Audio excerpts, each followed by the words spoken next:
লীগের সন্ত্রাসী শামীম ওসমান কোথায় আছেন? আমরা খেলার জন্য তৈরি হয়ে আছে। এই নারায়ণগঞ্জে গত বছর আমাকে কথা বলতে দেওয়া হয় নাই। নারায়ণগঞ্জে গত বছর আমাকে বলা হয়েছিল যে রেজাউল করিম আবরার সরকার বিরোধী কথা বলে তাকে বয়ান করতে দেওয়া হবে না। আপনারা বাংলাদেশের 14-15 বছরে শামীম ওসমান সহ আওয়ামী লীগের স্বৈরাচার আপনারা যে স্বৈর শাসন প্রতিষ্ঠা করেছিলেন, শুধু এই দেশ থেকে পলায়ন করে আপনারা বাঁচতে পারবেন না। এই দেশে কবর দেওয়ার মতো জায়গা আপনারা খুঁজে পাবেন না। আওয়ামী লীগের জুলুমকে উপেক্ষা করে মসজিদের মিম্বরে স্বৈরাচারের বিরুদ্ধে কথা বলেছেন, ওয়াজ মাহফিলে স্বৈরাচারের বিরুদ্ধে কথা বলেছেন, সেমিনারে স্বৈরাচারের বিরুদ্ধে কথা বলেছেন, খানকায় স্বৈরাচারের বিরুদ্ধে কথা বলেছেন, ময়দানে স্বৈরাচারের বিরুদ্ধে কথা বলেছেন। আমরা দেখেছি আওয়ামী দুঃশাসক এই ভারতের রাজাকাররা ভারতের টাকা খেয়ে রড টাকা খেয়ে ফাজাইলে আমল সহ আলেমদেরকে জঙ্গি বলে গ্রেফতার করে রেখেছিল। আজকে আমরা বলতে চাই 1971-এর পাকিস্তানের রাজাকারদের যেমন ফাঁসি দেওয়া হয়েছে, 2024-এর মুক্তিযুদ্ধে যারা ভারতের দালালি করেছে ভারতের রাজাকার, বাংলার জমিনে তাদেরও বিচার হবে ইনশাআল্লাহ।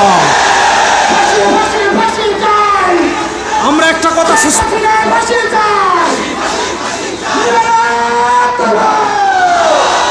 আমরা যখন একেবারে ছোট ছিলাম তখন আমরা গ্রামের মাঠে বড় ভাইরা যে মাঠে ফুটবল খেলতো ওই মাঠে আমরা ফুটবল খেলতে যেতাম। কিন্তু দেখা যেত বড় ভাইরা যখন ফুটবল নিয়ে চলে আসতো, ছোট যারা ছিল তারা মাঠ ছেড়ে চলে আসতো। আজকে আমি নারায়ণগঞ্জে এসেছি। এই নারায়ণগঞ্জে একজন ছিলেন যিনি আমাদেরকে বারবার ডাকতেন, আসেন খেলা হবে। কিন্তু আমরা দেখেছি ছোটবেলায় গ্রামের মাঠে বড়রা মাঠে নামার পর ছোটরা যেমন মাঠ ছেড়ে পলায়ন করে চলে যেতে হতো, আজকে সারা বাংলাদেশের মানুষ মাঠে খেলার জন্য নেমে এসেছে। নারায়ণগঞ্জের সন্ত্রাসী শামীম ওসমান কোথায় আছেন? আমরা খেলার জন্য তৈরি হয়ে আছে। এই নারায়ণগঞ্জে গত বছর আমাকে কথা বলতে দেওয়া হয় নাই। নারায়ণগঞ্জে গত বছর আমাকে বলা হয়েছিল যে রেজাউল করিম আবরার সরকার বিরোধী কথা বলে তাকে বয়ান করতে দেওয়া হবে না।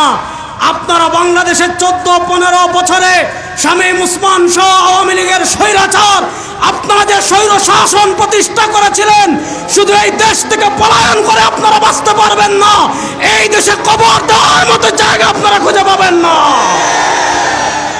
বাংলাদেশের ইতিহাস আপনারা কম বেশি সকলেই জানেন। গত 1400 বছরে গত 14 বছরে আমরা দেখেছি বাংলাদেশের যেই শ্রেণী সবচেয়ে বেশি আওয়ামী লীগের জুলুম দুঃশাসন অত্যাচারের সম্মুখীন হয়েছিল, যাদেরকে আয়নাঘরে বন্দি করে রাখা হয়েছিল, যাদেরকে নানা টেক লাগিয়ে জুলুম অত্যাচারের স্টিম রুলার চালানো হয়েছিল, তারা হলেন এই দেশের উলামা সমাজ। তারা গ্রেফতারকে উপেক্ষা করে, তারা আওয়ামী লীগের দুঃশাসনকে উপেক্ষা করে, তারা আওয়ামী লীগের জুলুমকে উপেক্ষা করে মসজিদের মিম্বরে স্বৈরাচারের বিরুদ্ধে কথা বলেছেন, ওয়াজ মাহফিলে স্বৈরাচারের বিরুদ্ধে কথা বলেছেন, সেমিনারে স্বৈরাচারের বিরুদ্ধে কথা বলেছেন, খানকায় স্বৈরাচারের বিরুদ্ধে কথা বলেছেন, ময়দানে স্বৈরাচারের বিরুদ্ধে কথা বলেছেন। আমরা দেখেছি আওয়ামী দুঃশাসক এই ভারতের রাজাকাররা ভারতের টাকা খেয়ে রড টাকা খেয়ে ফাজাইলে আমল সহ আলেমদেরকে জঙ্গি বলে গ্রেফতার করে রেখেছিল। আজকে আমরা বলতে চাই 1971-এর পাকিস্তানের রাজাকারদের যেমন ফাঁসি দেওয়া হয়েছে, 2024-এর মুক্তিযুদ্ধে যারা ভারতের দালালি করেছে ভারতের রাজাকার, বাংলার জমিনে তাদেরও বিচার হবে ইনশাআল্লাহ।